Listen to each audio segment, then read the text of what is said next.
Alright, welcome to this session where I'm going to share with you how to set up Visual Medisoft. Of course, the prerequisite is that you have installed and created an account in here for the Visual Medisoft.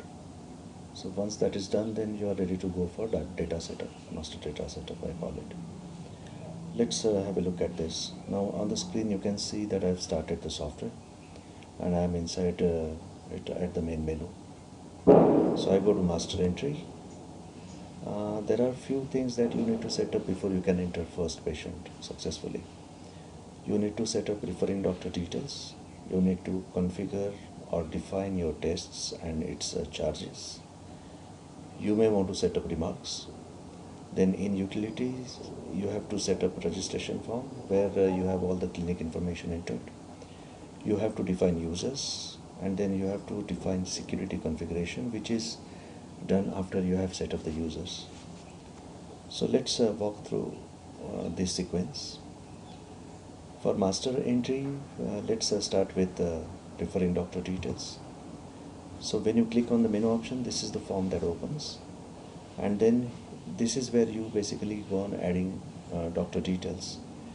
So for example, to add a new doctor, you can say add new, and then you can mention here XYZ Patil, and then of course you can see here charge type. There are three charges or charge types that are available in the system.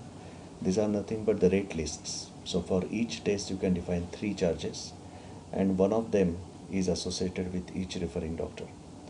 So in case you use a different rate list for, let's say, some hospital, then you define that hospital as a referring doctor and associate class, let's say 2, with that hospital.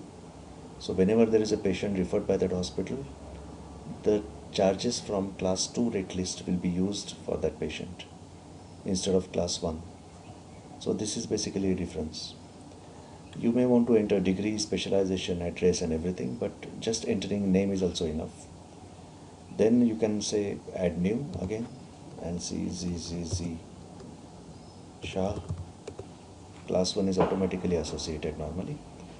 This referral fees, if you tick, then referral fees are automatically calculated for this doctor based on what you define for each test.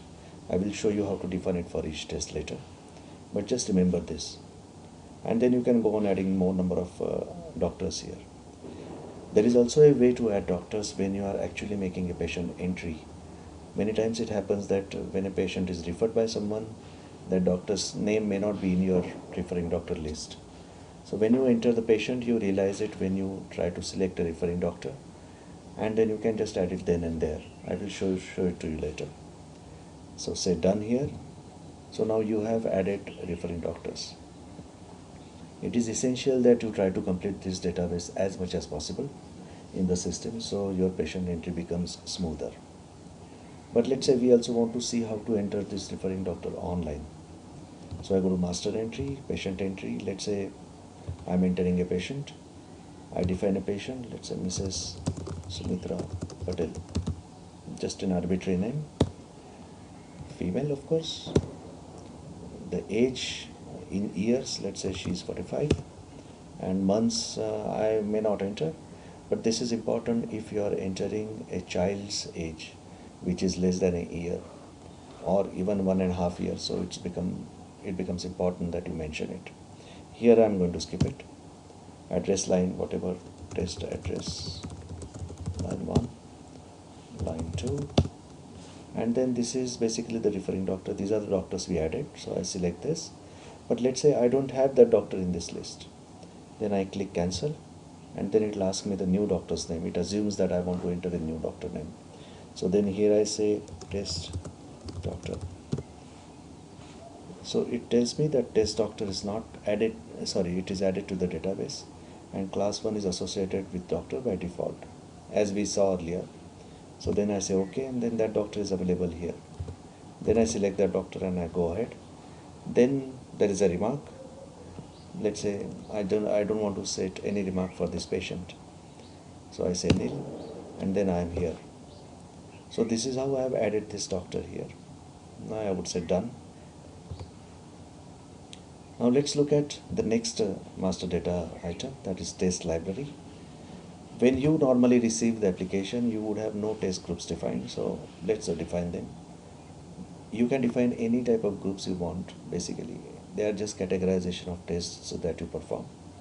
So I say new group, and then I click here on the blue bar and say X-ray tests.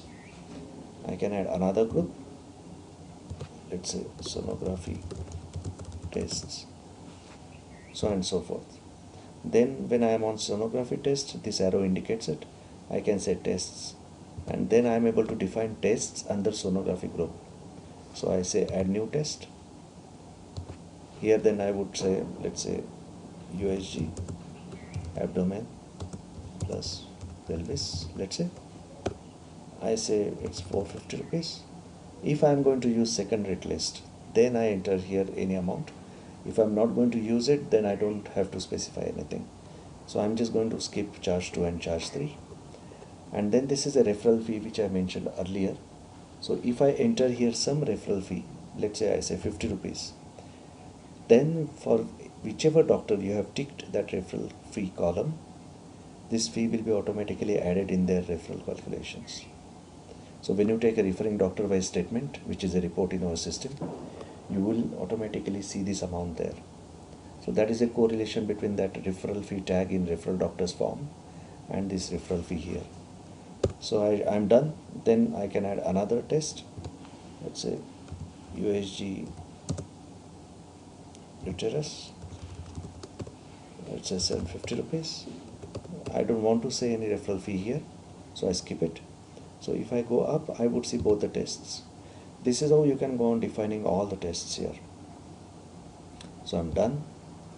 Similarly, I now select X-ray and go here and then say add new test, X-ray chest PA. Let's say this is 500, no referral fees. Then you can also click Alt A here to have a quick keyboard shortcut for this key.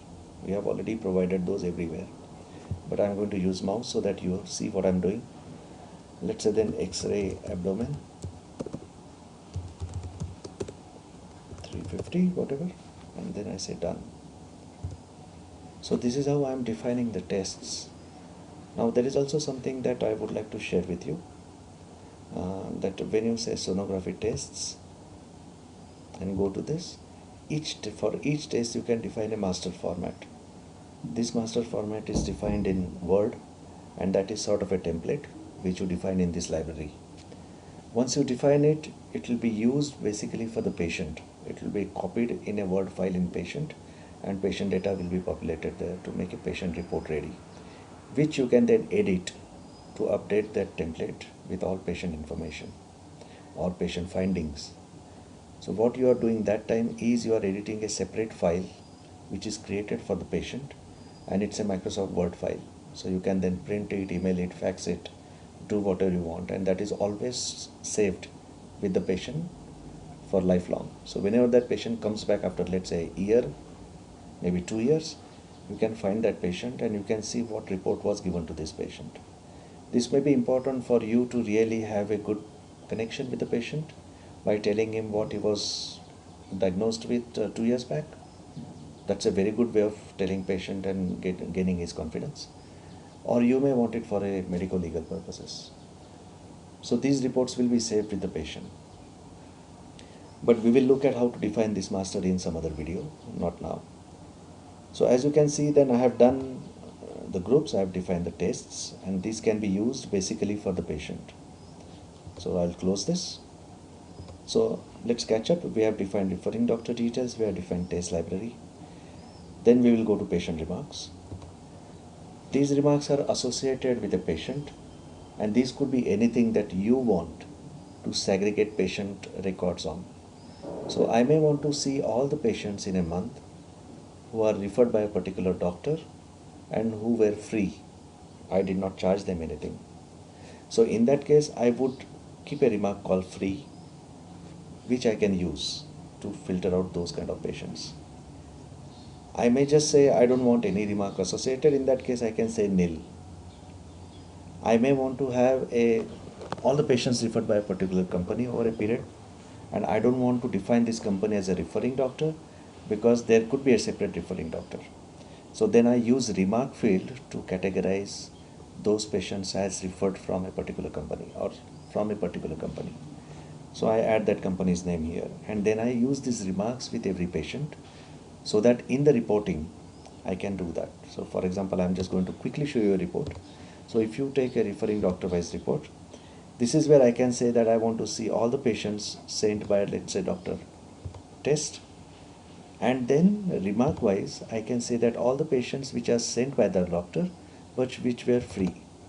So you can see the combination here where remark is used, and I would see all the patients who are sent by test doctor over this period and who are free, and then I can view the report, I can export it to Excel. The purpose here is to show you how to use remarks. So this is one way to use it. Another way is of course where you can take a remark wise report altogether. So here I can actually select a remark, and I would get all the patients sent by company from company 1 over this period. This is especially useful if you are attached to a company for all the diagnostic services you offer. So then it becomes very easy for you to take this report and send it to company for billing purposes. But these are just how you can use the remarks for. So I wanted to explain that. Let's recap. We have done referring doctor details catch up. We have also seen how to define tests. We have also seen how to define remarks. The next important part is utility. You go to registration form. This is where I actually define all the information about the clinic. So I say Ninad Center. I'm just using some arbitrary name. I would say this is Monopoly Center, downtown Pune. Let's say I give some phone number there. Doctor is Dr. XYZ. I write the consultant who is there in that clinic. So I write his name. I may not want to insert lab in charge, so I'll just keep it. Registration number, of course, whatever it is, and email. So xyz doctor at gmail.com maybe. This is important to enter this information so that your data is always recognized with your clinic. I would say done. In some other in some other version, we have used this data a little more than what it is used in this version that you are seeing. So I'll just keep it for now. I say done. So we have also covered this, and then this is the important part. When you receive the application, you normally have a user called S. It is just to ensure that you don't have any complicated user and password to get into the application when you are new to it. But once you are in, you should define users. So for example, you have S, and there is a user type administrative which is associated with S. Let's say cancel editing. Let's add a new user. So here I'm going to say Abhijit, who is, let's say, a user who sits at the reception. Let's assume you have a doctor receptionist kind of arrangement where at the reception all patient information is entered, and in your cabin as a doctor you are only creating a report. Rest everything, registration, billing, fee collection, printing of report is done at the reception, and Abhijit is a person who does that. So you would like to enter his name. Let me set the password also as Abhijit here, and then I would say user type is normal. Let me explain what this means. Administrative user has access to entire system and entire data. So he can even see your daily collection reports, he can even see referring doctor reports, he can see everything, which may not be the case that you want. You may want Abhijit only to do patient entry, to print the receipt, but not edit or delete a receipt. So in that case, I associate normal user as a type with him, and then I save the changes. But at the same time, you may want to add a user. Let's say Ganpati. I'm just keeping password same for simplicity, but I would like to have this person as administrative, and then save changes. Now Ganpati would be able to use all the information He could also be able to use security configuration form where he can enable or disable access for normal user like Abhijit to different data items in the system or different menu options in the system. Let's see how it is done. So just remember how we have done this, then I will save changes. Now we have 3 users. If you want to verify it, let's go there again. Now see, you have Abhijit, who is a normal user, and Ganpati as an administrative user. So I just close this. Now you remember that we have logged in as S, who is an administrative user. So it will allow us to use security configuration. So I would go to, let's say, security configuration. But if this was Abhijit who was logged in, he would not be able to invoke this form in the first place. And then he will not be able to also adjust security or data security. He has a restriction on that part. As you can see, you have 2 types of security: menu access security and actions security. Let me go through menu access first. This is a menu access security you see here. What I can do is, I don't want this person or the person with normal user access to see my reports. So then I actually start saying I don't want him to see referring doctor details. Then registration form, I don't want him to change. I don't want him to change any rates or test definitions. I don't want him to change any user information. I don't want him to create an accounting here. I don't want him to see the registers, daily collection report, daily registers, occurrence analysis. I would say that's all for now. And of course, referring doctor wise register. So what I'm doing here is that when Abhijit is logged in and he clicks on these options, which he can of course see, he will get a message saying you are not authorized to use this. And only an administrator can use it. At the same time, then let me go to actions. These are various actions. So many times doctors are worried that a user may add a patient, make his receipt, give him the receipt, take the money and then delete the patient. And then that money is lost. These are malpractices, of course, which we don't support.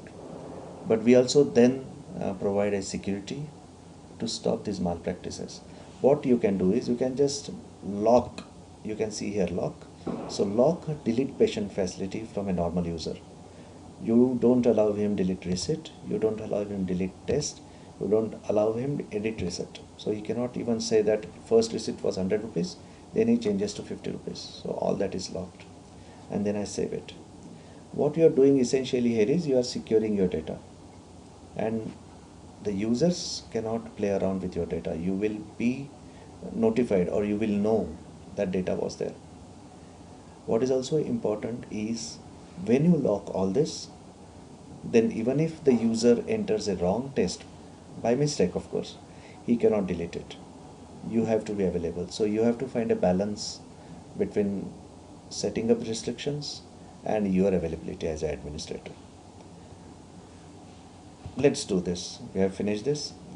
So let's catch up again.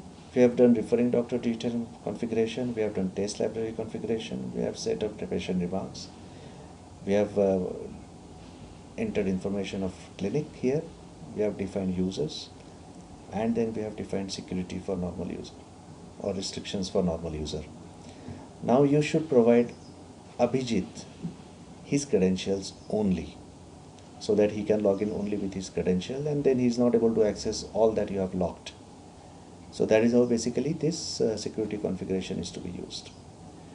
Once you have done this, you should take a backup of your master data configured application.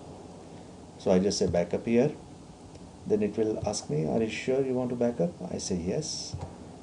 It will back it up, and then it will tell you that this backup is stored in BK 11_1. So this is basically a backup that is taken for your application at this point of time. This indicates date, which is 10th, 11th is November, and this is first backup today. So you may take multiple backups, and you can still have all those backups in the folder. They are not overwritten. So in case there is a problem, you can always go back to previous backup and previous backup and previous backup till you get the correct data in place. So I believe this is what I wanted to explain to you as a part of master data setup. So I wish you all the best, and do feel free to write to us at support@saranshsoftware.in in case you have any query. We'll be glad to answer it. Thank you.